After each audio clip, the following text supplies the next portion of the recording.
ముఖ్యంగా ఆర్థిక బాధలు మీకు తొలగిపోయి రుణ బాధల నుండి విముక్తి కలగాలంటే ఈ పద్ధతిని పాటించండి. ఒక రాగి పాత్ర తీసుకొని ఆ రాగి పాత్రలో రాళ్ల ఉప్పు, కళ్ళుప్పు వేయండి. ఎడమ చేతితో 3 సార్లు కళ్ళుప్పు వేసి ఆ కళ్ళుప్పు మీద గోపేడుతో చేసిన ప్రమిద పెట్టి ఆ ప్రమిదలో నువ్వుల నూనెనో లేకపోతే ఆవు నెయ్యో వేసి పువ్వొత్తి వేసి దీపం వెలిగించండి. మేడ మీద పెడితే ఈశాన్యం మూలకు పెట్టండి.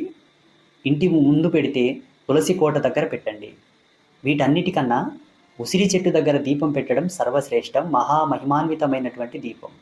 ఈ కార్తీక మాసం మొత్తం కూడా ఉసిరి చెట్టుకి మహాలక్ష్మీదేవి ఆవరించి ఉంటుంది. ఉసిరి చెట్టు దగ్గర పెట్టడం ఇంకా అద్భుతం.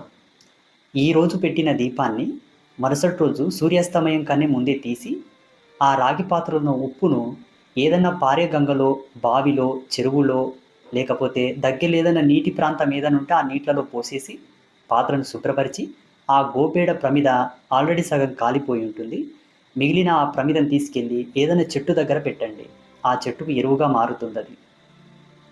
మళ్ళీ ఆ పాత్రను శుభ్రపరిచి నూతనంగా ఉప్పు వేసి ఆ ఉప్పును పిరమిడ్ ఆకారంగా కొంత పిరమిడ్ లాగా చేసి దాని మీద మళ్ళీ ప్రమిద పెట్టి నెయ్యో, నువ్వుల నూనెను పోసి దీపం వెలిగించండి. ఇలా ఈ మాసం మొత్తం మీరు కార్తీక దీపం పెడితే, ఈ పద్ధతితో పెడితే మీకు తప్పకుండా రుణ విమోచనం కలుగుతుంది. లక్ష్మీ అనుగ్రహ సిద్ధి దొరుకుతుంది.